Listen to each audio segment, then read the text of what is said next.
Hello, and welcome to Talk, Therapy, Heal, a dynamic and engaging show that endeavors to shatter the many stigmas surrounding mental health and therapy.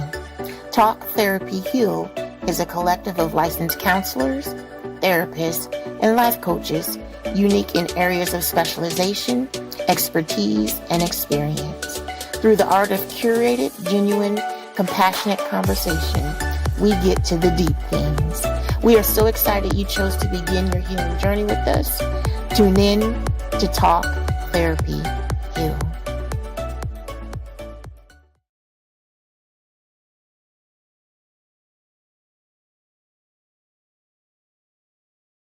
Hey, everybody. Welcome back to Talk, Therapy, Heal. Hello, everyone. I'm Kenya. Hi, I'm Rachel. Hey, I'm Larisha. Hey, I'm Nikki. And I'm your girl, Shan. Welcome to a live of Talk Therapy Heal. We are so excited on tonight, doing something a little different.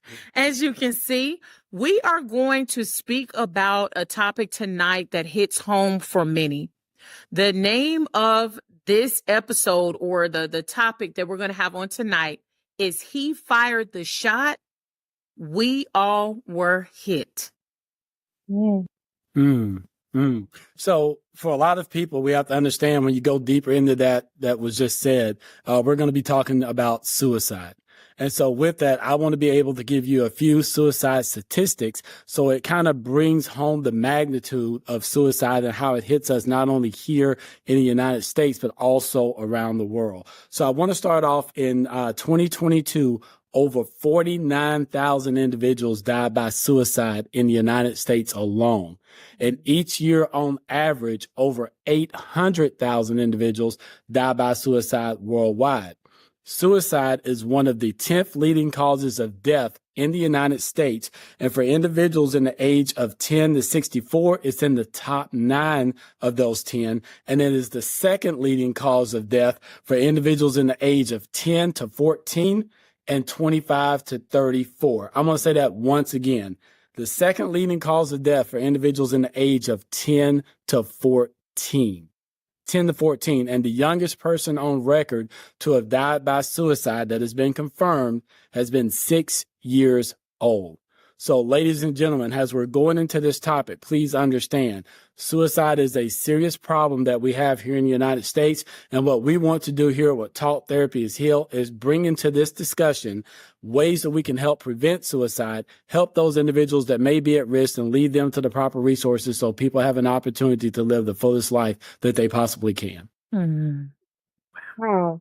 I want to say something real quick there, Kenya, because we said over 49,000 people died by suicide. But that's just the people that were confirmed. Absolutely. There are individuals that could easily die by suicide, and we call those unreportable suicides because the nature of death, the manner of death, depending on how the authorities do the investigation, it could easily be ruled as something else, but it could actually be a suicide. And a good example of that could be an individual that may go out on a boat and decide that this is how I want to end my life. They may just jump overboard and they drown. However, it could well be, a suicide because the people are going to get there and investigate and say, there's a boat, it was water, they were found in the water.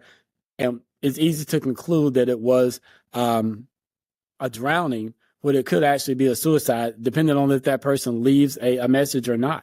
Right. Wow. What about the attempts? I saw something with statistics that showed that there was 1.6 million attempts that were made even in that time frame as well. So wow, that's an alarming rate to see that many people who has attempted it, and even those who has actually completed. Yes. And one thing that we have to understand, people may ask that question, well, how do you know it was 1.6 million people that attempted? Well, you have to understand, every time you go to a doctor's appointment, behavioral health checkup, anything of that nature, they always ask that question, are you at risk of suicide? Have you had thoughts? So they gather that information that's compiled by different organizations. And that's how we come up with that tremendous number of individuals that have thoughts of suicide. I believe the more important thing that we need to focus on is if that many individuals are having thoughts, then what do we need to do before that thought turns into an action? I guess that kind of takes us into a question then of what causes suicide. Yes. So there was something that we were talking about off camera, Rachel, when we were talking about the sad season. You want to talk a little bit more about that? Sure, absolutely. I want to give you a definition of SAD. Seasonal depression, also known as seasonal affective disorder. That's where we get the SAD. It's a type of depression that occurs during a specific time of the year. And it's typically during the fall and winter months when the daylight hours are shorter. So we're entering to that season right now. And it can last for 4 to 5 months. And it looks like depression. So basically, it's when we're having that reduction of sunlight that we're noticing that we are missing that seasonal vitamin D. And so some of the symptoms can look like low energy and fatigue, depressed mood, loss of interest, sleep problems. So you're overly sleeping. Sometimes people are experiencing insomnia. They are having a change in their diet, so they may have more cravings for foods or carbs during that time. That's typically when people go for their comfort food, that seasonal time where we're eating more heartier foods. Difficulty concentrating, so having a hard time focusing, making decisions and remembering things. And we typically isolate during that time because it's colder. So a lot of people make the excuse of, I don't want to go outside because it's too cold. The roads are bad. So they're withdrawn from people. They're withdrawn from social gatherings, along with having physical pain. So, an individual could begin to have joint aches. And so that's what we begin to see. And so it's this pattern of isolation, and it's under that umbrella of depression. But there's treatment and ways to prevent SAD. Yeah. Absolutely.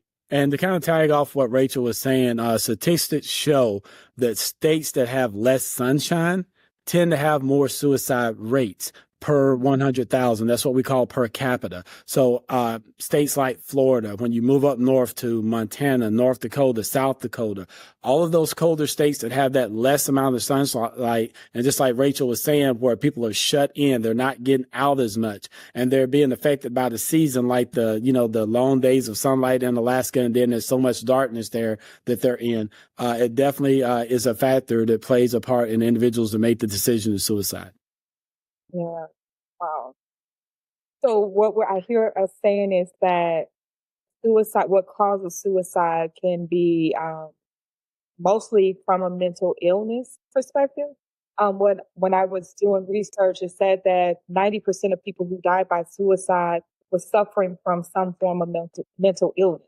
So I'm hearing depression, impulsivity, substance use, especially, oh my God, that when she was talking about the SAD and not having the sunlight and things like that, the first state that hit my mind was Alaska, because they had really high rates of death by suicide because of the transition and how there's 6 months of no sunlight. So kind of like a 6-month dark period and 6 months of sunlight. So you think about that, 6 whole months. That's a long time. And then on top of other life things that are happening, people are easily drawn into depression and not having it be treated. So going untreated with depression is not really good. Well, it's not good at all. Right. And I think that's the point, it goes untreated. And I think people don't realize that they're experiencing SAD. you know, because you keep going, but you just don't realize that, man, I'm affected by this cold weather. And a lot of time people brush it off. And I think stress, when you're living in poverty, when you're experiencing chronic stress or trauma, and then you're holding these feelings in that no one knows that you're dealing with, I believe that compounding experiences of life can draw a person to think, you know what, it's better for me not to be here. And I believe that's, you know, some of the reasons why people can have thoughts of suicide. I like what you were talking about with the life stressors, because we know sometimes suicidal thoughts and behaviors um, are not, well, what I have written down is suicidal thoughts and behaviors are not the natural consequences of serious life stressors. Although people may experience life stressors, intense sadness, anxiety, anger, hopelessness, and sometimes feeling of being better off dead, the recurrent thoughts of death, creation plan, or the intent to die does not mean that life stressors alone are always the trigger. Reoccurring or prolonged depression or any other psychiatric disorder could also be the culprit. So understanding that life stressors will come, but it might be something a little bit more deeper that you're dealing with, that like we're talking about, that untreated mental disorder that hasn't been brought to awareness, that you're not aware of. Those could also be the culprit. Um, I wanted to bring up, and I don't know if this is too soon, but we always talk about our review here, and we're going to get into signs and warning signs and different things like that a little bit later.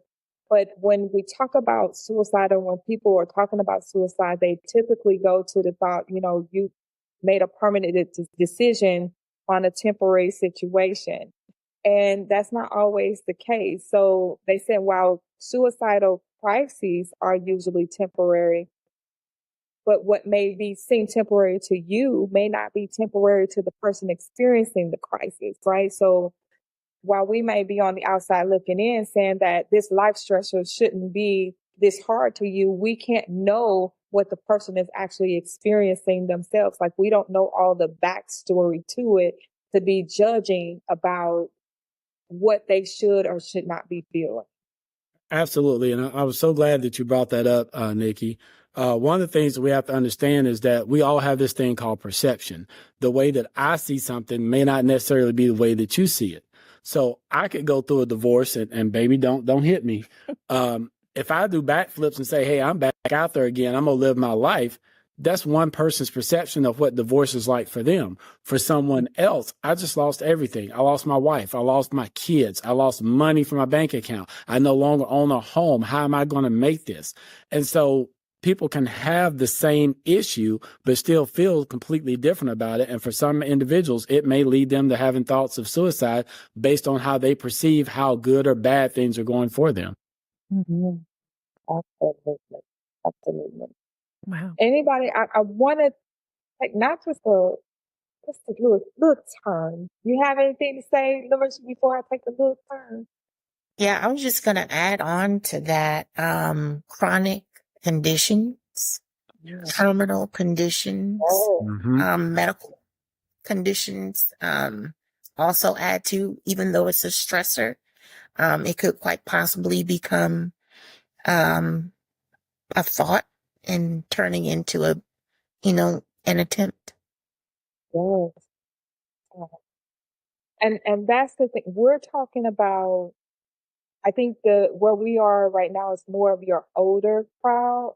And I'm thinking like for our younger children, because we're talking about like chronic conditions. And even though kids can have chronic conditions, right? They can experience pains or medical conditions that have them in a position that they're not able to be the normal kid that they think they should be, right? Mm-hmm. I read this statistic. I was reading things on Texas Children's Hospital, and this comes from the Children's Hospital Association of Texas. And they said over the last 5 years, there has been an increase of 740% in the number of children with mental health conditions in their ER. Children. And so we think about this, that increase 740% over 5 years. That's major for our babies. We're talking about for our babies. And I seen something, I don't know if it was today or yesterday, where it might have been your post, Shane, where something about we are expecting our children to handle things or get over things so easily when we ourselves as adults can't even overcome certain things. And we're expecting our children to overcome things. And so we brush off the fact that they have life stressors as well, that they are experiencing life just like you're experiencing life. And most of the time when we talked about this in other shows where the parent is emotionally what's the word we said? Emotionally Immature. immature. Yes. Emotionally immature. So you don't even know how to talk about your feelings, and the child is seeing that, and you think they're going to talk about theirs. They don't know how to talk about theirs either. Wow. And That's a so, good point. yeah. Go ahead, King. And I think another thing that we have to take a look at is that society is changing a lot. And people say that, you're taking digs at electronics and, other devices, but sometimes we've lost connectedness with each other as human beings because we're too busy to worry about, well, I'm going to send this email. I'm not going to talk to you face to face. I want to text you. I don't want to see what your emotions are face to face. You can't always tell emotions in a text, even though if you use emojis. And so, in my previous job that I had, we used to ask this question. We understand the statistics behind suicide, and we would ask the question that if all of these resources that are available, and I know we're going to talk about resources a little later in the show, why do people still make that decision to die by suicide? I asked that question to a group of individuals that I was training, and one individual said, Mr. King, I'm going to say this. I might get in trouble because we were in a really big forum, but he said, there's no amount of priority put on my life like it is for other things. So if a weapon gets broke in the Army, they have to hurry up and fix that weapon because you need it. If a tank goes down, it can only stay down for so long. You got to hurry up and fix it. He says, but when something breaks within me, there's no priority put on me. And I'm the thing that has to operate the weapon, the tank, the radio, and all of that stuff. So that shows you there's been some type of disconnection within society that we don't care about people, or we don't stop to think about what somebody else may be going through. Along with this, I would always do a demonstration. I used to carry around a $100 bill with me all the time. And I would tell people that if I took that $100 bill, folded it up, stepped on it, dropped it in the toilet, dropped it in the trash can, whatever the case may be, who would still want that $100 bill after all that? Everybody raised their hand. And I said, well, why is that? And they said, because it still has value. I believe, and this is just me personally, I believe the suicides occur because individuals don't realize the value that they have in their own life.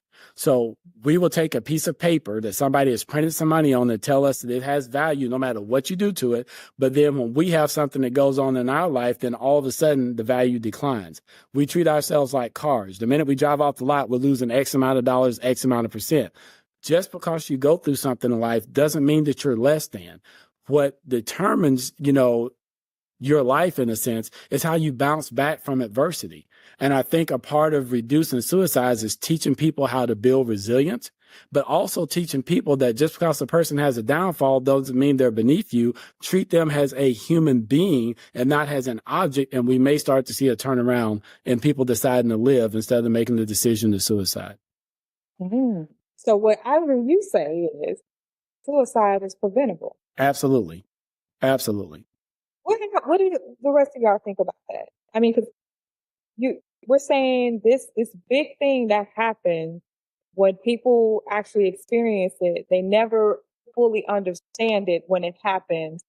And then they go blaming themselves or looking for all the things that they thought they should have been looking for to say, what could I have done? And what I'm hearing you say is preventable. What's y'all thought?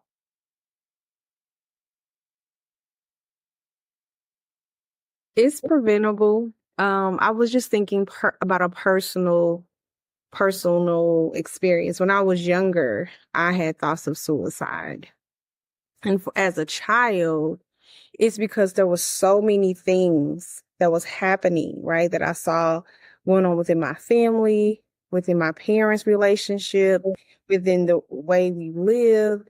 And I just felt like I had no control.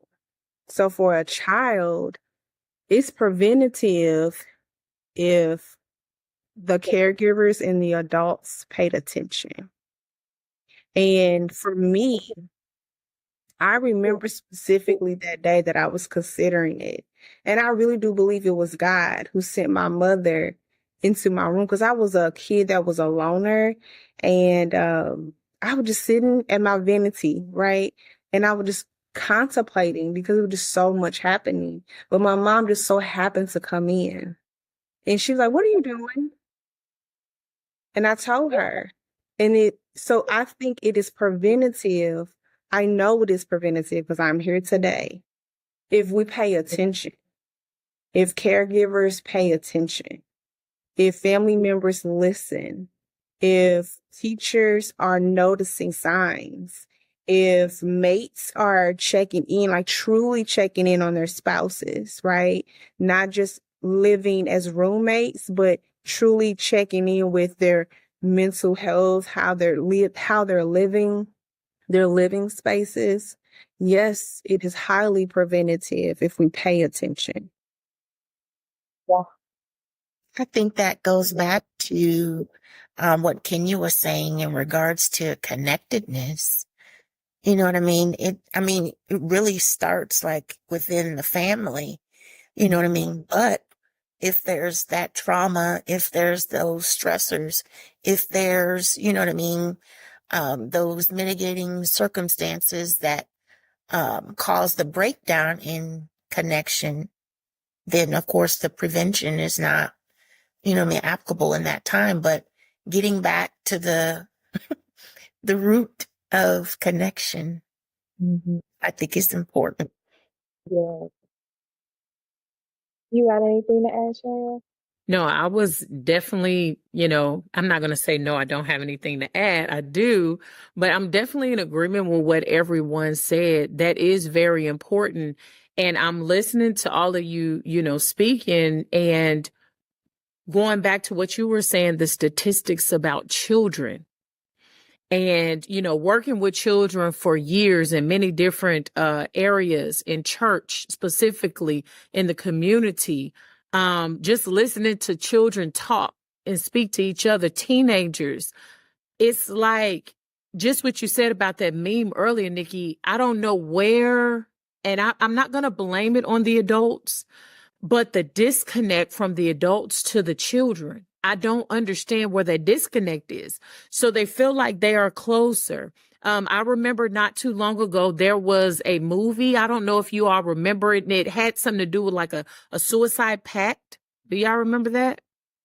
Oh, I think I know what you're talking about. Yes. And all the children were 13 reasons. Yes. Yeah. 13 reasons. Not all the children, but a great deal of children were kind of on that. Oh yeah, we could do that. It was like a challenge almost, it seemed like.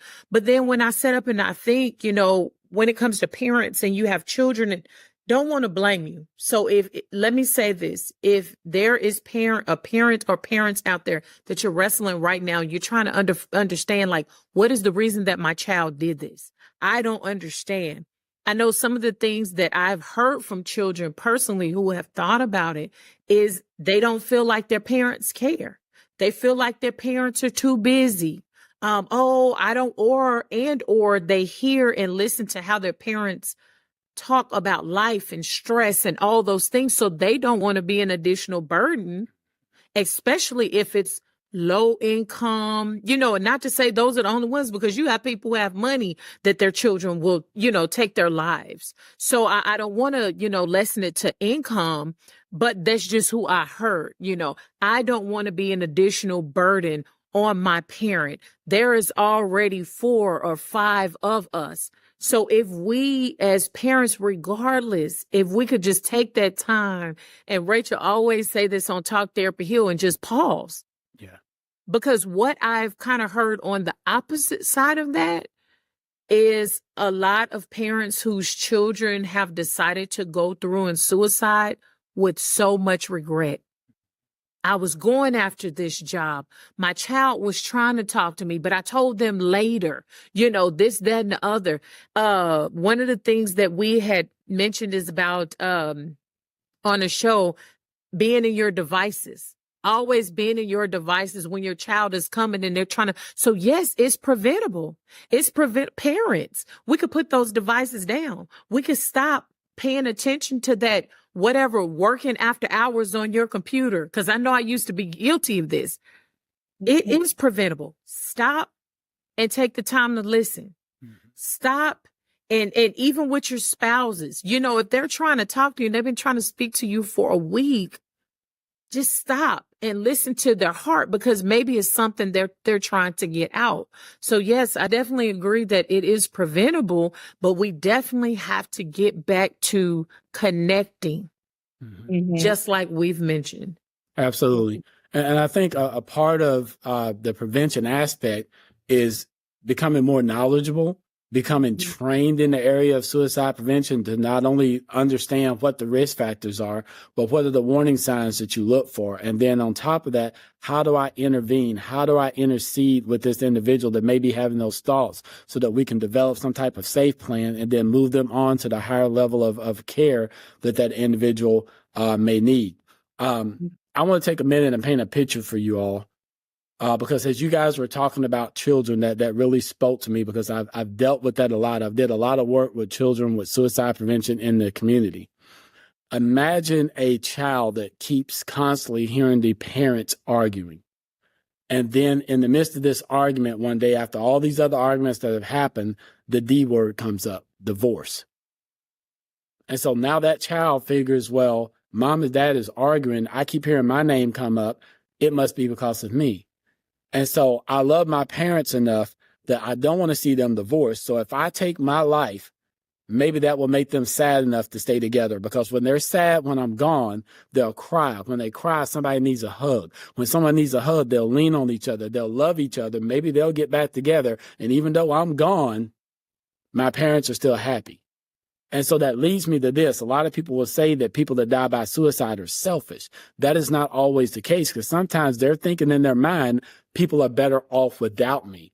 But we have to ask ourselves the question, is it really them that's being selfish, or is it us for not paying attention when they were trying to tell us the best way that they knew how that something was wrong, but because of our busy lives, because of our cell phones, of a computer, our boss calling us, and we're not prioritizing things like we should, who's really selfish in this matter? Wow. I know that's heavy. That's heavy. All I heard is a child sacrificing themselves for the sake of bringing happiness to their family. And that's sad that a child would feel like they have to sacrifice themselves in order to bring happiness, because they don't even understand the depths of what that really means to end their life. And so, Rachel, when you were talking, it kind of hit me. You said the word, you felt out of control. And one of the things that I know with people who are contemplating or has completed suicide is that they took the matter in their own hands. They felt more in control because everything else around them felt so out of control. I can't do anything about it, which is why people will say you took a temporary situation and made a permanent decision. But in their mind, that was what was necessary in order to make everything else stop, because they couldn't control it. And think of that, your child, your little child who's contemplating or thinking and making a plan how to silence the chaos around them when they're not even responsible for it. That's a lot. That's a lot. And we say all the time, children are resilient. Oh, that word. I don't know. That word just does something to me. When I hear it, I almost want to fight you, because were you resilient? Because what I see most of the time is you showing up in my office, adult child, dealing with your childlike things. So were you really resilient? Is that really what was taking place? But Okay, let me get off that soapbox, y'all. I want to get into breaking this down as far as risk factors. You know, we've been talking a lot about kids, so I think kind of starting with the children and working our way up and getting out the risk factors and warning signs. So I have it broken down from ages 6 to 12 and then from 13 to 24. So and y'all can add if I miss anything in here. We can elaborate a little bit more on the risk factors and warning signs. But for children ages 6 to 12, risk factors, mental illness, psychiatric diagnosis. So if your child has a mental illness or has a diagnosis, those are one of the risk factors that we're going to look at to see if they are at risk for suicide. Family history of suicide and or exposure to suicide. So if I seen my cousin do it and it all ended for them, then maybe I should do it too. So we got to think like kids. Now we have to think like kids and go a little bit deeper into that. Physical or sexual abuse. There's that thing where they feel out of control. And if I can just control, I can make it stop. Let me just make it stop. So my only out is to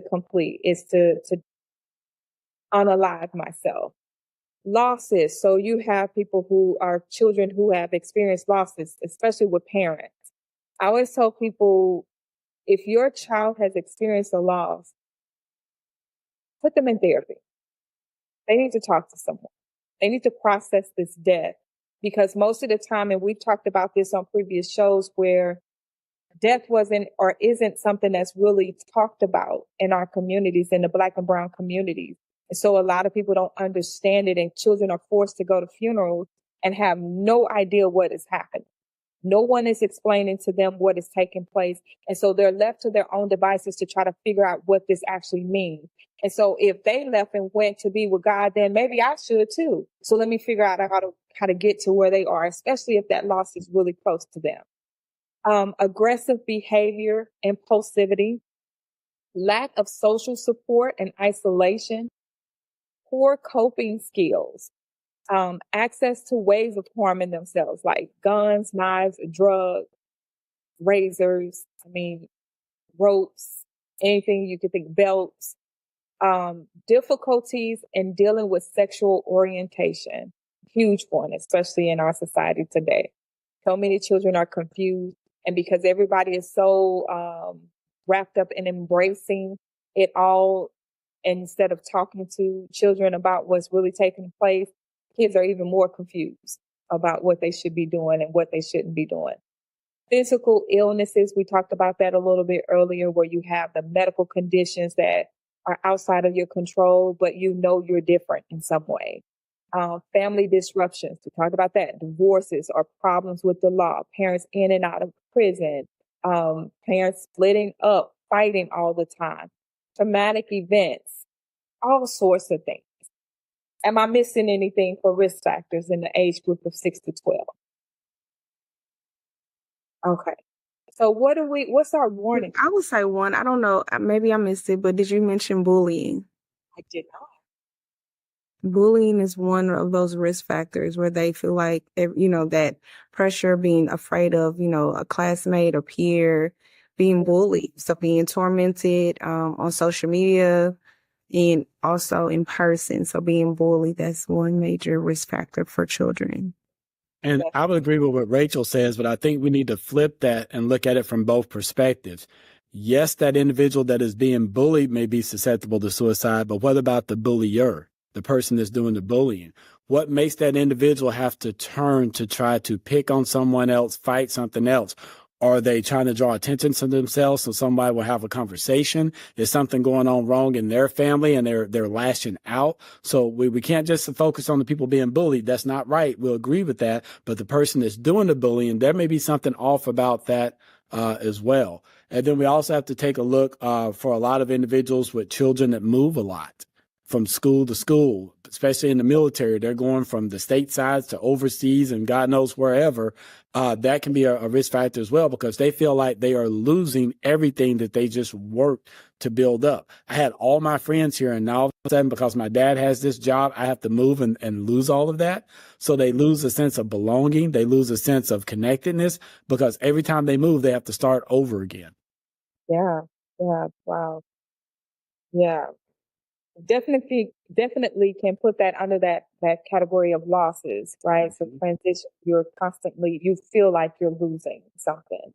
And we're talking about ages 6 to 12, y'all. So we're talking about children who really don't have quite an emotional awareness built up, if you will, if they have any, right? I think schools are trying to do a little bit better in talking about emotions, but schools is just that one stop. It has to be extended into the household. Families need to talk more about it. But when they're unsure how to talk about it because they lack emotional intelligence, it's kind of hard for a kid to get it from home. So they're only getting it at school. Whole nother situation, whole nother conversation, I think. Warning signs: preoccupation with death or dying. So reoccurring themes of death or self-destruction in artwork or written assignments. This is where it becomes important that we actually are looking at our kids' schoolwork, right? And not just being called out when the teacher sees something. Are we checking notebooks? Are we looking in folders? Are we checking our children's room, or are we using their privacy? No kid 6 to 18 in my house has privacy. You don't have no privacy. You have privacy in your own space. So asking questions, frequent questions about looking up ways to die, because some kids will look at, so are we looking at their search history, right? Are we on their phones? Because we know a lot of 6-year-olds do have cell phones. Like, how engaged are you parents in looking at what they're searching? What are they watching on social media channels and all of that? Changes at school.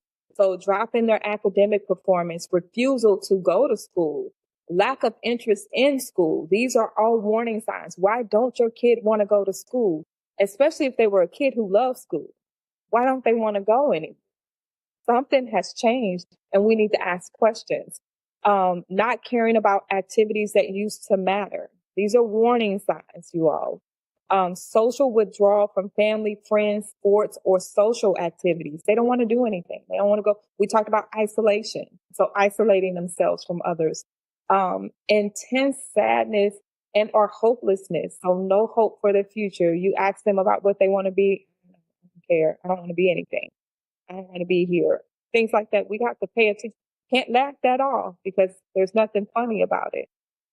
Significant changes in mood. So shifting from calm and happy to aggressive and withdrawn.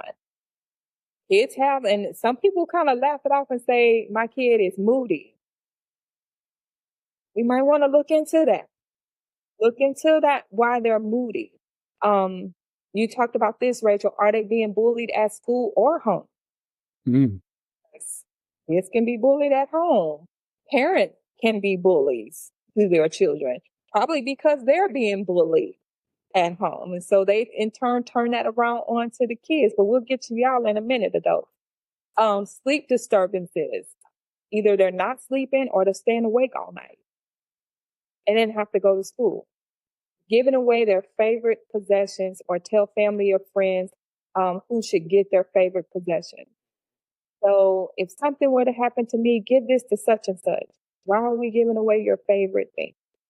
And then the last one I have listed is inability to think clearly or concentrate.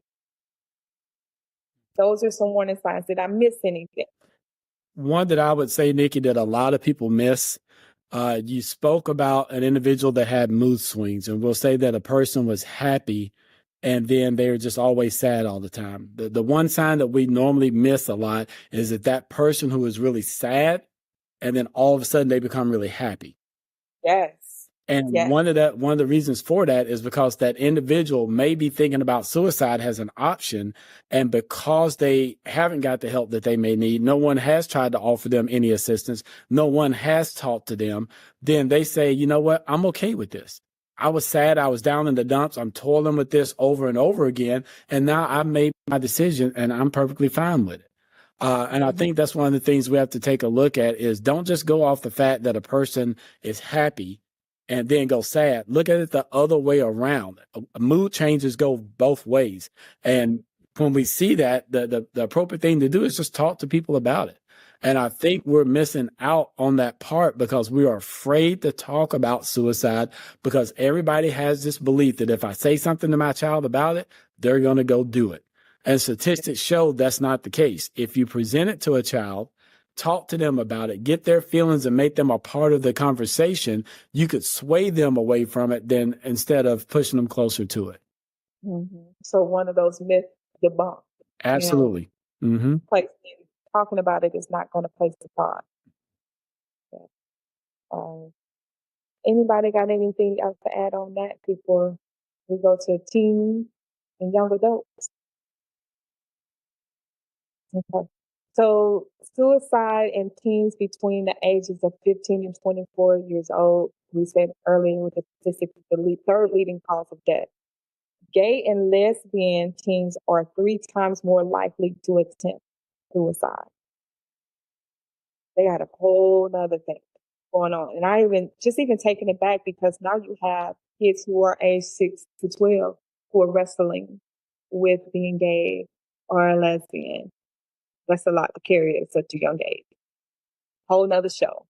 But we know that you have these children or teens, they're kind of caught in the middle, right? So we're talking 15 or 13 to 24 years old. They're caught in the middle of being seen as a little kid and not being an adult. So they're in that middle range and trying to find themselves. And most of them are clueless about who they are, which is why parents, we're supposed to take that charge and helping them figure out who they are. But when the parents cannot do that, it makes it difficult for the kids to know, which causes even further stressors on them. But here are some risk factors for children or teens ages 13 to 24, so young adults. Mental health problems, so we see that a lot with bipolar disorder. They're quick to give that schizophrenia, multiple personality disorder. What are some of the other common ones we hear a lot about? Y'all got any more, or is that kind of good with that? The depression, anxiety, trying to think of any other. ADHD. Yeah, ADHD, some of the major ones. So these are your group that suffer from those type of mental health disorders. Substance use now becomes a problem in this age group. So we got alcohol abuse, or we got drug abuse, all of the things. So now because they're trying to find themselves, they're trying to pair themselves with the people who are doing the cool thing. And so they get involved with things that maybe don't align with what they know to be truth or what their parents taught them, but they're trying to find themselves. So now there's a substance use thing. Real quick side note on that substance use. I watched a documentary or something about pain or something, meds. And this is when there was the opioid epidemic that happened.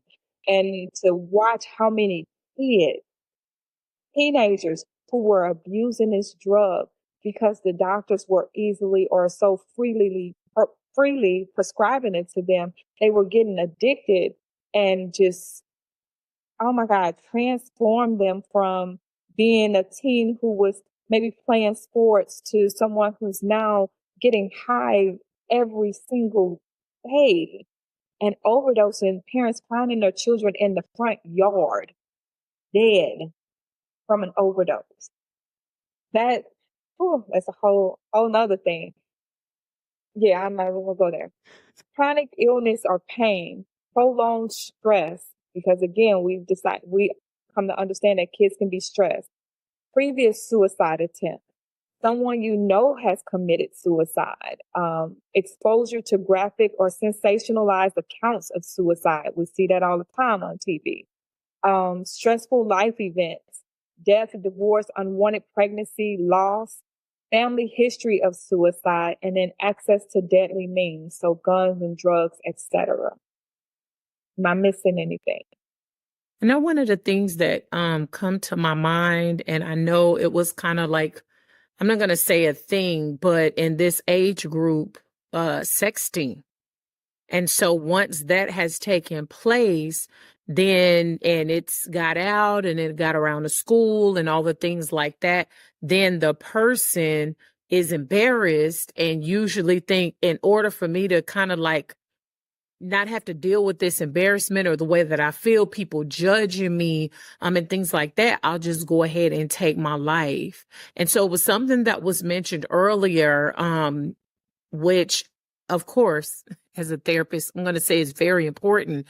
But when it has come to a lot of traumatic things, and even before, it has gotten to the point to where it's traumatic, it is so vital to place your child in counseling. They may not say anything in the beginning because they don't know the counselor. They don't trust the counselor, but find a therapist for your child. Please don't fall on they'll just be all right. They'll get over it and all the things that you want to kind of self-soothe in your mind to try to get beyond it and get past it, because it's something that could be very well detrimental to them. Yeah. Absolutely. And one of the things I forgot to say this earlier, especially when we were talking about the risk factors. Just because a person has that risk factor does not necessarily mean that they may be at risk of suicide. But the more risk factors that person has, the more susceptible they may be to the thought of suicide or even acting upon it. I think for a lot of children, in that 6 to the 14-year-old group, and for individuals that are adolescents moving into their tweens or their 20s, if you will, is the fact that a lot of the parents are putting so much pressure on them because the parents are living vicariously through their children. And so because I went to Yale, you have to go there. But that's not where I want to go. I am a doctor. You need to be a doctor, nurse, practitioner, something of that nature. All of that pressure is there because the parents want you to achieve certain things, but they're not talking to you about what it is that you want to achieve. And so a lot of unrealistic expectations are being put on children, and they're feeling as though I can't meet that expectation, but it's constantly being pushed in front of me. So the easiest thing for me to do is to not even worry about the expectation. I'll just take my life. And so I think we all need to probably stop, slow down a bit, and really reprioritize our lives to say, where does my focus need to be to help this individual that may or may not be hurting? We just have to slow some things down, get back on track with connectedness, not only within our own families, but even with individuals within the community, so that we can tell when somebody is speaking out to us. Yes. I like that you said that, Kenny, especially that those expectations, right? Because we do find that parents put a lot of expectations or heavy expectations on their kids. And so some of the things I wrote down, thoughts that you might feel if suicidal thoughts you may feel. So sometimes people may think about it and not know that they are having those types of thoughts, but being trapped, like I'm trapped or hopeless. I got to do what they say do. I can't choose anything for me. So I feel trapped, that they're a burden to others. And we said that a little earlier today. The unbearable pain is so painful. I can't bear to take this pain on anymore. Being misunderstood. How many times we hear that? I feel misunderstood, that I don't belong. Feeling lonely, alienated, isolated, guilty that you have failed to live up to expectations. So if I can't live up to it, like you said, Kenya, I might as well just end it. Because what's the point? And then that last one, that life isn't worth living. And I think as parents, or even just the community as a whole, with what we're doing here is to tell you that life is worth living, that what you're experiencing may be hard and heavy for you now, but you won't always feel that. Right. That you will have moments where you will feel that happiness, that level of happiness. Go ahead, Shan. First, let me ask, Rachel, did you have something? Because I think I seen your hand go up. Yes, I do. I was just thinking about young ladies and body image issues. And I feel that, not feel, but I know that that's a big issue for them, especially at this age group, where the culture says your body type needs to be a certain way. So you're dealing with body dysmorphia. And so they can go to too extreme. They can try to alter their body, or they can lean more to like eating disorder tendencies. And so without being monitored or being checked on, they can die by not eating because they have starved themselves so their body can be a certain type or they can be a certain weight. And so I just want to bring that up, that's an important factor to look at when it comes to teenagers at that age group. And I like what Kenya said, that just because you may have one of these risk factors doesn't mean you have suicidal ideations, but the more of these risk factors that you're struggling with that are not addressed, it can increase suicidal ideations. What I was going to make mention of is, and I'm feeling led on my heart to say this as well.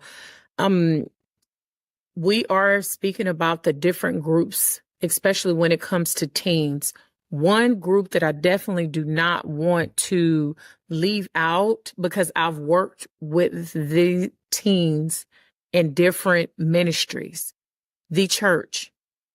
We know we have our youth ministries. We have our youth. I don't even know if they do youth choirs anymore. I may be dating myself, but we have, so many activities and different things when it comes to the teens that are in the church. And I believe that a lot of people can often feel, oh, we're teaching God, we're teaching hope, we're teaching faith, we're teaching, yes, you are teaching, but that connection with the teens. And Kenya can share with you all there, when I used to teach the teens, in the churches that I went to, and no, we went church hopping. We was military. Thank you very much. But in the churches that we went to, after I would teach them, I would say, hey, if there is anyone who feel like you need to speak with Miss Shan, this is way before becoming a counselor. What I want you all to do is line up outside in the hallway, and one by one, you come in and close the door. And my family knew that, hey, mama's going to be a minute. My wife's going to be a minute. I'm telling you, even before becoming a therapist, I wish I had the therapy tools then, but my heart used to be so heavy with the things that I would hear. And when I would ask some of the teens, and some of them were contemplating, suicide, and that's why I'm bringing this up, but some of the things that they went through, I literally felt like I wanted to get sick. And I mean, I don't, want to put anything out there because, some individuals may be watching, but it was so heavy that I couldn't even speak on the ride home from church, because I'm just like, wow, your parent is in this position, or your parent was just teaching this. Like, how do they not know? But one of the things that Miss Shan always told them is, as a parent, if I feel like it's going to be me, you, your mama, your daddy, the pastor, all of us are going to sit down together. So those who are in ministry, please, please, please, please, please, please stay in tune and connected with these children. Even if you got to take them to play basketball outside of the walls or whatever the case may be. And if a child reaches out to you because you've made yourself a safe space to them, because I know it was a young man not too long ago who ended his life, and he did reach out to a leader in the church, and the leader didn't get back to him. And so next thing you know, they were making the announcement in church that he ended his life. So please do not discount the ministries. Please connect with the teens in the church. Yeah. And I think another thing that we have to really delve into, a lot of things go missed, unnoticed, if you will. People don't know what to say, what to do. Anything you say can help an individual that may have thoughts of suicide, besides just do it. Any attempt is better than no attempt at all. And when individuals feel like no one else is there for them, once they've made that connection with you, they kind of look to you to be that individual. That is your prime opportunity to try to help that individual through this particular tough time.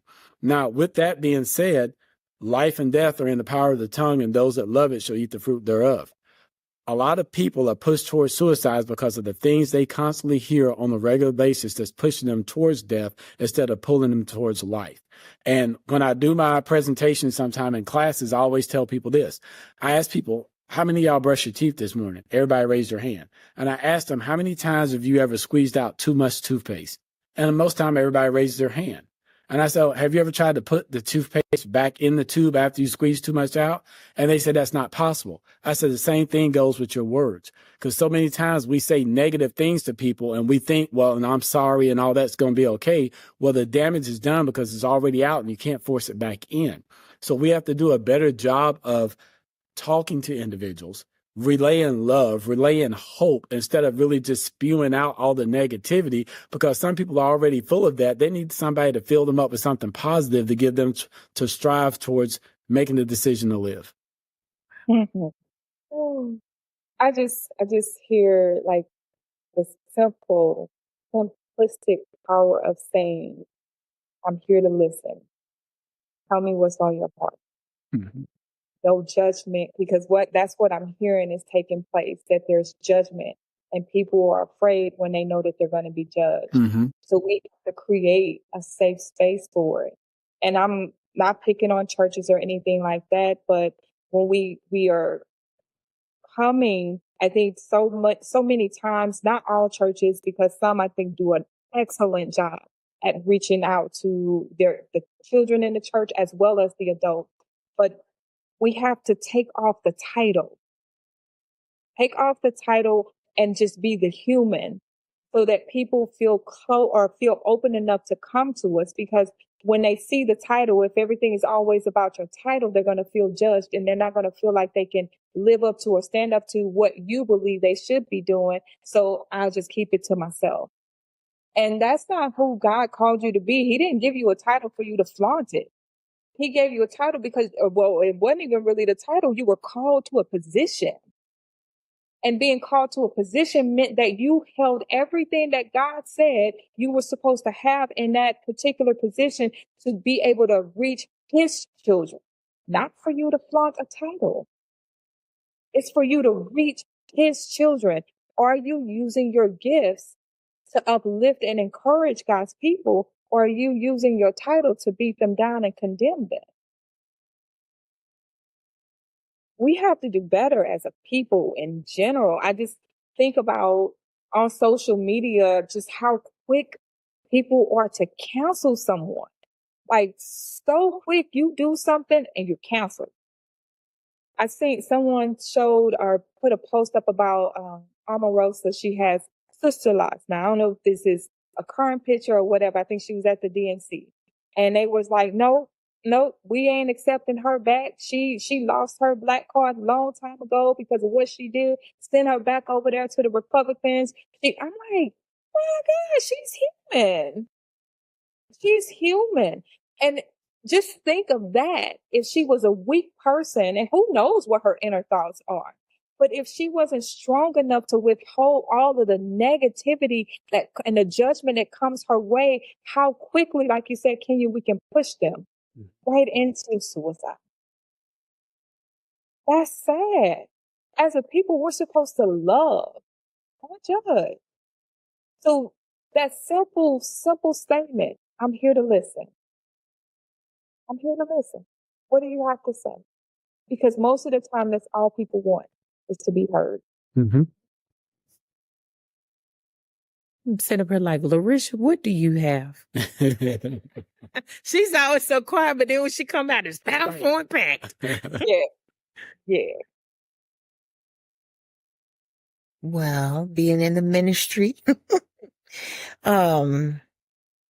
this topic definitely hits really, really close to home.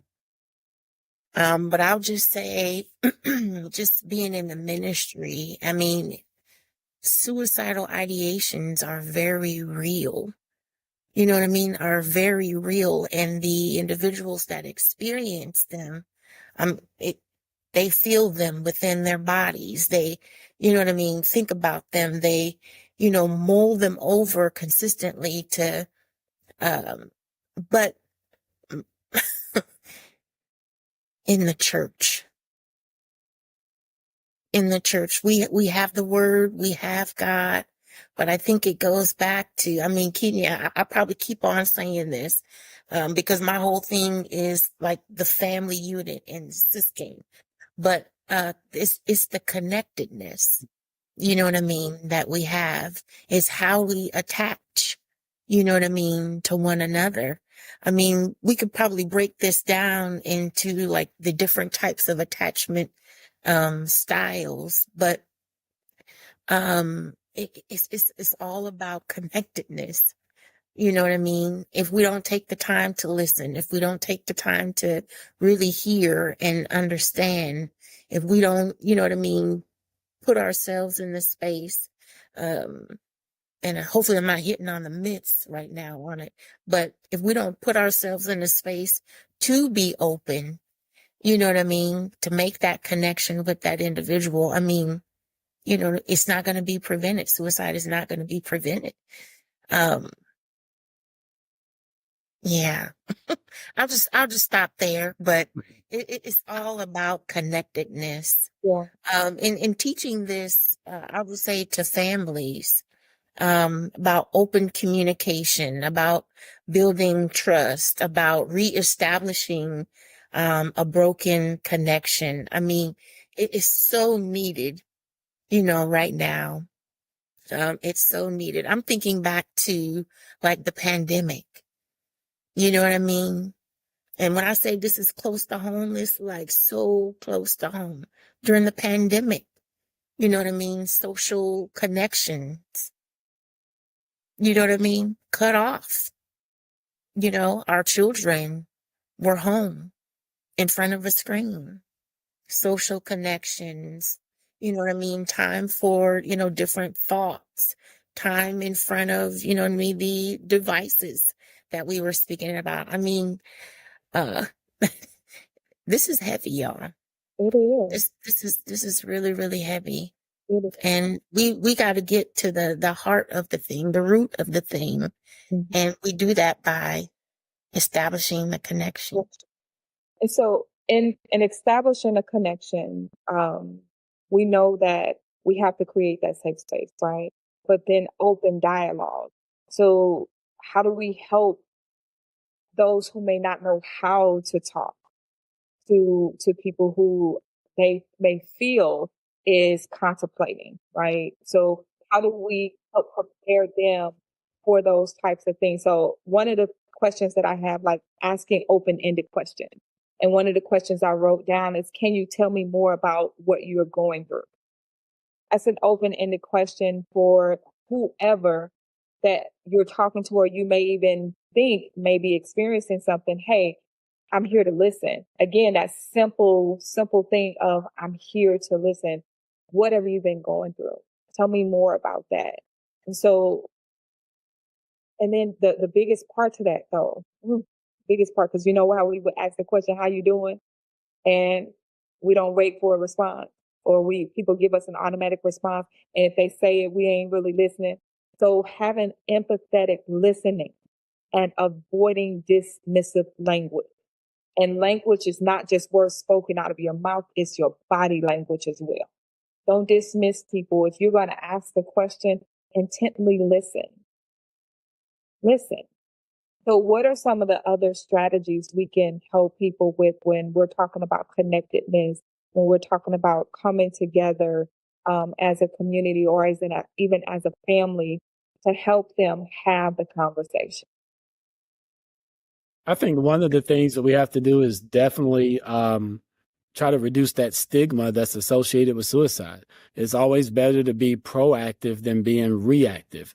When we hear negativity being spoken, especially about someone that may be going through, we need to turn that around and say something positive about it. We have to let people know that suicide is a priority for us, for them. I used to say it all the time, and a good friend of mine says it. We would do trainings in reference to suicide, and we would sit outside and listen to all the leaders say, oh my God, here we go. We got to do this again. We got to do that again. Why do we have to do this stupid stuff? Well, who is listening to you say that? There's somebody within earshot that hears you saying that, and you're the leader. you're already showing me that you don't care. So why should I even bother you to tell you that I got a problem? So when I start thinking about suicide, I'm just going to go do it. You've already showed me what you're thinking about it.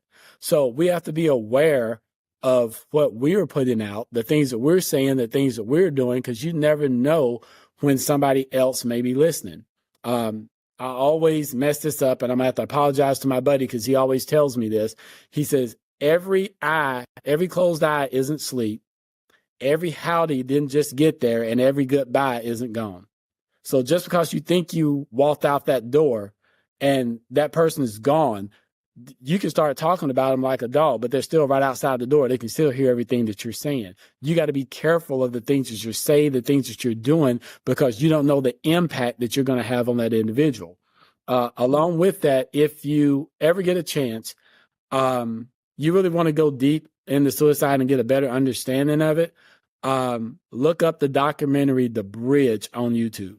I will tell you beforehand, it's probably best that you get with someone that you can confide in, someone you can tear up with to watch that, but you will see the impact of suicide at a deeper level.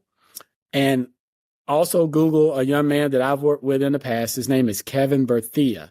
He actually went to the Golden Gate Bridge to end his life because of some things going on in his life. And basically what came out of that, he is now a speaker, a presenter for suicide prevention. And his presentation is called The Impact of Listening. You don't have to say a whole bunch. Sometimes people just need to get stuff off of their chest and feel that they are heard and understood. And a lot of times what they're saying is resonating within them, and they can sometimes solve their own problems by just talking to another person about it if they're given that opportunity. Miss Rachel. I was going to say, I looked up the JED Foundation, that's JED Foundation, and they gave us sample questions, and I just wanted to read them. One of the questions is, I'm worried because I've noticed you being distant. How can I help you grow through this? How can I help you through this is the question. Or, it seems like you've been up and down lately. I've been there too. Talking about it really helps. So acknowledging what you've noticed, acknowledging that maybe you can understand. And like you said, Nikki, just giving them an open-ended question that, how can I help you through this? Or let's talk about this. Or leading them saying, hey, if it's a kid, let's talk about this with our teacher, right? If you are a teenager, you're noticing your friends going through ups and downs, say, hey, let's go talk to your favorite teacher about this, walking with them. Listening, as of course we always say, but not judging them if they say, yes, I am thinking about this. You don't have to freak out, because in that moment they're thinking about it. It's not that they're in active, immediate danger, but just leading them to an opportunity giving them the opportunity where they can talk and be heard in a safe environment. And also just remember to say, I understand that you're really struggling, and I'm here to listen. So just affirming, validating that, what, life is really hard. That loss of your loved one was really hard. Just acknowledging and validating what they're going through and giving them an opportunity to, let's resolve this. Let's find a solution to get through this really hard time. Those are some suggestions.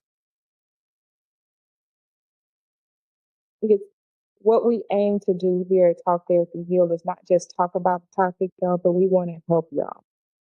If you got any questions, if you're actually actively trying to figure out how to have that conversation, I mean, we can't provide support right here and there, but we can provide some resources for you, which we will do at the end, but also just letting you know that there is help available. I mean, it's help. It's help out there. We just have to put ourselves in that situation, or allow ourselves to be vulnerable. I guess it's just what I'm saying, is to be vulnerable enough to reach out, and not take in that the last time you may have reached out that you don't feel like you were heard. Just keep reaching out. Keep reaching out. Somebody is going to hear you. Someone is going to hear you and listen and help you walk through this thing. Do we have anything else we want to add with how to kind of help them have the conversation? Because there was one other thing I wanted to bring up before we get too close to the end so that we can kind of address that? I think it's important to kind of go through the myths. Okay. I think we talked about, I think we hit a few of them already. And I think that one was talking about suicide will plant the idea in somebody's mind. And that's a myth. You know, truth of the matter is discussing it openly actually reduces the risk. And it allows individuals to express their feelings, kind of like we've been talking about the listening piece. It goes on to say that truth of the matter is many people who are struggling with suicidal thoughts are relieved when someone shows care and concern and makes that connection. Another myth is if someone wants to die by suicide, there's nothing that you can do to stop them. Right? And so we talked about it being preventable. Right. And so truth of the matter is, most people consider suicide and ambivalent about wanting to die. And they're often experiencing intense pain and they see no other way out. But with that intervention, right, and support and treatment, their life can be preserved. Another myth would be, we talked about the disorders as being a risk factor or making the individual more susceptible to suicidal ideations or attempts. But this myth says only people with mental disorders are suicidal. And we know that's just not true. While mental health disorders like depression and anxiety, just like we talked about, can increase risk of suicide, not all individuals who consider suicide have mental health conditions. And one that I've heard extremely often, having been a soldier in the military and even being in the ministry and seeing these types of things happening, is the myth is people who have attempted suicide in the past won't try again. And so the truth of the matter is a prior suicide attempt is one of the strongest risk factors for future suicide attempts and contemplations. Individuals who have previously attempted suicide need ongoing support and monitoring, and of course, proper follow-up care and additional resources as well. And anybody got anything else to add? I know there's so many more. Larisha, I want to add on to the last thing that you said there about individuals who have had previous suicide attempts. That can be also seen as a strength. If you were at that point where you felt that you wanted to take your life and you did not, then we have to know that something occurred there that kept you here. We need to find out what that is and then build upon that to keep you here even longer. Mm-hmm. Miss Rachel? Yeah, I wanted to bring up the myth that it only happens in Caucasian community. That it happens in Black and Brown communities. It happens in all age groups. It doesn't matter your status, your financial status, whether you're in the poverty, realm or if you're extremely wealthy. It doesn't have any it doesn't matter what color, what race, what gender you are. It affects all people. The thought of stress, the thought of loss, all those risk factors that we named, it has nothing to do with your race. And so just wanted to bust that myth. And there is a statistic that I wanted to share according to give me one second. The U.S. Department of Health and Human Services Office of Minority Health in 2020, suicide was the third leading cause of death for Black or African Americans ages 15 to 24. So I just wanted to bust that myth that it's only for those of the Caucasian race. Yes. Thank you for bringing that up, because that kind of takes me into the point that I was going to talk about is the intersection of mental health and cultural identity, right? We're talking about busting that myth that it only happens to Caucasians when clearly we know that it doesn't. But then the things that are weighing on the Black and Brown community, especially the Black community, what we're talking about, understanding collective trauma, microaggressions that are experienced, and discrimination that adds to the layer of pain that people in the Black and Brown communities are experiencing. And so we have to make sure that we are not just taking those things as, oh, it's just something that happens to us or to them, and thinking that it doesn't affect in any way. But those things, suicide risk factors, can be exacerbated by those things. We're talking about every time you walk in your job, if you feel like you are always seen as less than, we talked about that, you're not good enough, or you don't have what it takes kind of thing, the expectation for you, that's on top of all the other extra stressors that you're feeling. So we want to make sure that we're putting that in there. So we want to acknowledge the unique challenges faced by Black and Brown individuals, such as the microaggressions, discrimination, and generational trauma. Because we know that's a real thing as well. That's a real heavy thing. So we want to make sure that there's resources, support systems, like connecting with community leaders, which is why it's so important, community leaders like our churches, to be equipped to deal with things like this, right? We want to make sure that we have culturally competent therapists. I want to say that again. Culturally competent therapists who are available to address these specific issues. We need training. If you don't know it, if you don't have it, get the training, especially for therapists, licensed therapists. I think every single licensed therapist needs to go through some type of suicidal training.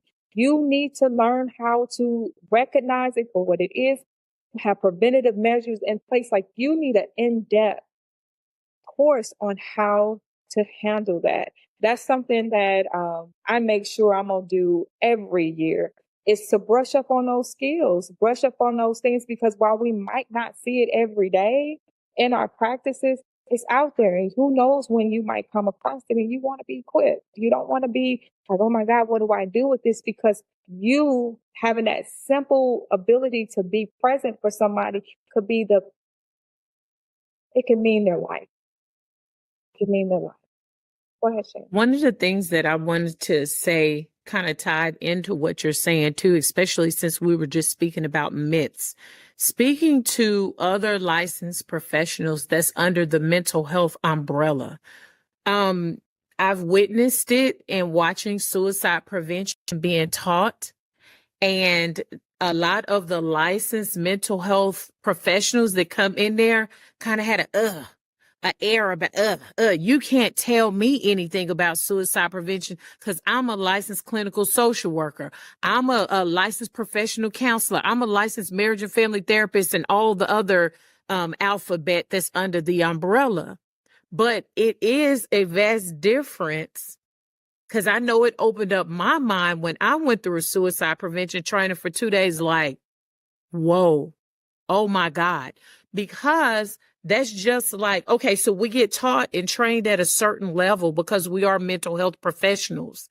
However, when you are driving home and you see someone on a bridge about to jump off, are you going to automatically run? Are you going to feel equipped enough to know what to do?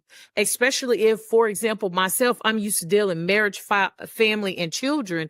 I don't work in that realm every day. I don't work in trauma every day and different things like that. So that's like a surgeon. Yes, a surgeon knows how to do surgery and know how to cut and get all up and through there and clean out infection and whatever they're doing. But do they know how to provide first aid? Do they know how to actually stop the bleeding? Do they know how to, not trying to minimize our surgeons, do they know how to start an IV? You may have did it when you were in med school, but how many years ago has that been? That's usually the nurses that do it. So I bring that up to say it is a big myth to believe that you're a mental health professional. And I don't need to listen to these counselors talk about suicide and how to ask and what to do, because I work with people every day. Humble yourself. Humble yourself. And just as Nikki was saying, it will open up your mindset on a whole different level when you sit in a 1 to 2 day training and they teach you the basics about suicide. I believe that's a tool that we can gain that will help us be even better at a greater level. Absolutely. Definitely agree with that. Definitely agree. Wow. So we got about a good 10 minutes now. So what else do we feel like needs to be said about suicide prevention that would be helpful for our listeners? Nikki, I think one thing is to address how to help an individual who may be having those thoughts or who you may believe may be at risk of suicide. The first thing that I always teach is to ask that question clearly and directly, using some form of death. Are you thinking about suicide? Are you thinking about taking your life? Something of that nature, because it puts death in the forefront of that person's mind, that if I do this, I'm not coming back. And there's no beating around the bush. When I ask you that question, that person can only answer either your yes or no. So you give them a very narrow gate to go through instead of a wide gate. Saying something like, well, are you planning on hurting yourself? Hurting yourself and killing yourself is two different things. And you want to make a clear distinction. So very clear, very direct. The next thing that you want to try to do, once you ask that person that question, especially if they say yes, is you want to care for that individual. You want to show them that someone is there, and you listen with the ability to kind of bounce back what they just told you without regurgitating it. So it lets them know that they're being heard and maybe that they're being understood. Never leave that person alone. Never leave them with any object that they may be able to use to complete that particular act. And then the next thing that you want to do is try to get that person to a point where you want to escort them somewhere where they can get to the next level of care. Even if it's getting that individual to a pastor, to a chaplain of some sort, calling 911 maybe to get that individual some help, getting that person to a mental health facility that can give them that first line of care that they need. And then always remembering to go back and check on the person. Sometimes we forget that. We will do all the steps right and get them to the help that they need and figure, well, I dropped them off, I'm good. No, you got to go back and check in on individuals, because if you care that one time, that person may need to know that you care all the time. It's not like a one-time thing. It's on a continuum that we have to let people know that we're caring about them as a human being. So go ahead, Shan. Go ahead and ask your question, and then I'll go ahead. So I was going to ask about in that creating something, especially if someone is contemplating, they're thinking about it, asking, like you said, clear questions, asking, do they have a plan? Because asking if they have a plan lets you know what they're planning to do or how they're planning to complete it, so that you can remove those objects or find a place, get them to a safe space, right? So if someone's saying that they're going to use a gun, making sure they have no access to a gun. If they're saying they're going to use pills and take a bunch of pills, removing all of the pills. If they're saying that they're going to, but just making sure you're removing the access that they have, and then making a plan with them. Once you do drop off, like you hand off to the next line of care, and coming back and checking in. But that plan needs to also include, what are you going to do if you start having these thoughts again? Absolutely. So you have to do all of these steps, and the person who is contemplating has to agree to that plan, right? To say, I'm going to do these things before I actually follow through on my plan. Like we said, if you've attempted once, that doesn't mean that you won't attempt again. So we have to think in our mind that it's possible that you will try again. If you did, can you agree to do all of these things first? Absolutely. So having a plan in place, and a plan does not have to be this extravagant thing, right? It can be something that y'all put together and y'all both agree to, and bam, that's it. That's that. So I wanted to just throw that in there and making sure people understand that you can put a plan in place to help. Right. So I didn't want to I'm not going to make this a long thing, but I wanted to tie in a lot of the things that we have spoken about on tonight. A little personal testimony, if you will, but let me preface it by saying this. Anyone who has never healed from what I'm about to say, because I don't want to be triggered, if you've never healed from sexual abuse, stop. Like, don't listen to what I'm about to say going forward because I don't want to trigger you. If you feel triggered, please reach out. We're going to give resources at the end. Okay. Don't think that you can fight this by yourself. But we've talked about Black and brown. We've talked about sexual abuse. We've spoke about, children. So for me, I was suicidal from the age of 5 to 22 years old. But this is the kicker. I didn't know that's what it was in my younger years. And because I was sexually abused, what would happen is it would replay in my mind. I didn't know what happened. I didn't know if it was wrong, if it was right, whatever the case may be. Not that I didn't know what happened, but it would replay in my mind, and then it triggered seizures. So I had seizures, low income family, didn't go see the doctor, didn't know what a doctor was till I joined the Army. And what I used to do is somehow I would ball up my covers and stick it in my mouth. And I figured out that if I could get please do not do this, but if I could get my tongue to stop moving, it would stop the shaking and the seizures that I had. And so a lot of times we feel that children are resilient, but children don't know. And being in the Black and brown community, and I'm just going to speak from what I know. A lot of individuals do not want to have the conversation. Listen, it's not about you. It's about that person. So please, whatever they share, if they feel that they can open up, if they can try to find the words to get it out, please do not turn the conversation around and make it about you. Help them get help at the next level, like Kenya was saying. So there are so many people who have been through this very situation. I've spoken to a lot of them as adults, but there are so many children as well. Let's not just sweep it under the rug, because one of those times I could have put the blanket in my mouth, I could have took myself out. And so what I would constantly hear was, you're not, this was what would play in my mind. Not that somebody actually said it, but I feel like now I know as a Christian, as a believer, that it was the enemy saying, you're not good enough. They don't believe you anyway. They think you're a liar, because that's what everybody was saying. They was saying I was lying, all those things. So I just wanted to kind of wrap it up in that aspect to give a real life perspective. As Rachel had mentioned earlier, I am here. I am here to share and tell this. So please take it serious if children reach out to you and say that they've been in a situation like this, or if somebody is actively thinking about completing suicide. So I just wanted to kind of share that. And I know we got resources and things before we wrap it up. Yes. So real quick, final thoughts on what we have discussed here. Right off two of them, and I have a point that I want to make. I want to drive in for you all. Suicidal thoughts aren't healthy to have, but they are just thoughts. It's not until you come up with a whole plan and get all of the things. They're just thoughts. You don't have to act on them. Asking for help doesn't mean you are weak. It means the opposite. You are strong and courageous. And suicide is preventable. The last thing I want to say is what we've provided for you all here tonight are lifelines.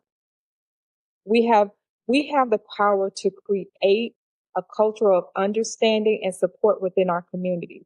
By opening these conversations, recognizing the signs, and providing cultural sensitive support, we can help each other navigate through the darkest moments and emerge into the light. We can, as a community, we can. So I'm gonna open it up to final thoughts, and then I have a couple of resources to give, and you all can add more if you have more. Yeah, I'll just start by saying that I think it's important for everyone to realize that your life matters. If you don't think it matters to you, I'm telling you, there is someone somewhere that you are connected to where your life matters. And for a company that I do some work with and I have trained with for a number of years, that company, the name is called Living Works. And if you really think about that, regardless of what situations and circumstances that you go through, living actually works out in the end. You just have to get yourself to that point to give life a chance. I was just going to say strength. Seeking help is a sign of strength.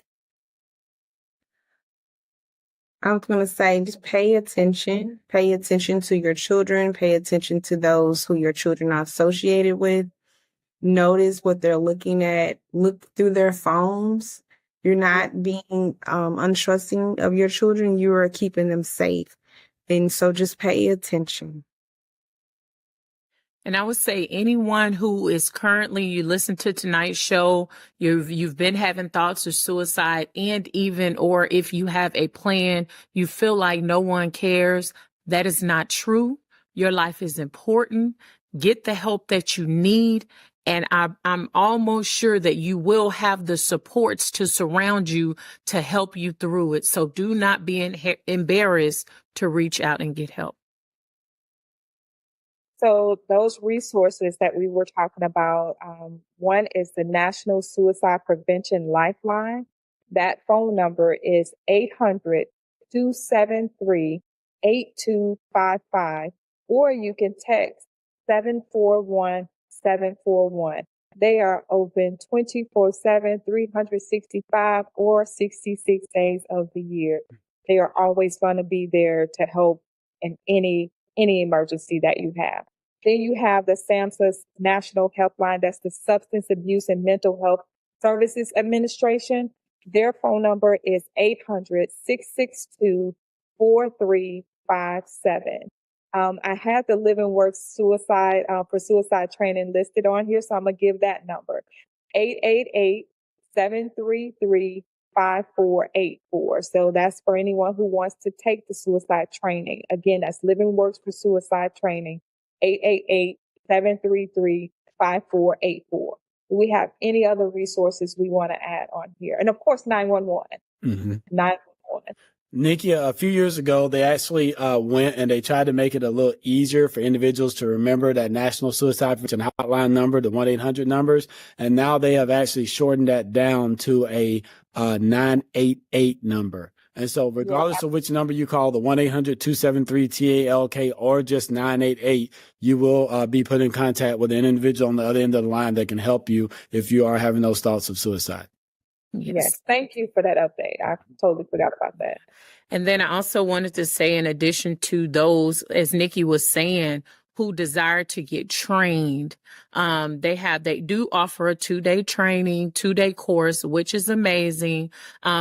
All around the world, Living Works. So if you want to go to the website and get more information, it's livingworks.net. Again, livingworks.net. So if you are a church, if you are a youth group, no matter what, reach out to them. They will obtain your information and they can send trainers to come and train you and provide more information. Well, we thank you all so much for joining us here tonight as we talked about a topic that was just extremely heavy, may have been triggering for some. Again, you have the resources that if anything that was said here tonight, or if you know of anyone who is suffering or going through, that you have the resources to reach out to someone. If you're not in therapy, find you a good therapist. We're out here. We're waiting for y'all. But we hope that something that was said tonight was able to penetrate and help you in your walk and whatever you might be experiencing. We thank y'all for taking the time to listen. We just want y'all to soak it all up, y'all. These topics are really, really heavy for us, but we know that they're necessary for us to give to you all. So we want to keep doing what we feel like we've been called to do, and that's to shed light, to bring things to the table. And that's what we're doing, bringing it to the table. Thank you all so much for tuning in, for watching our live at Talk Therapy Heal. Have a good night. Good night. Bye.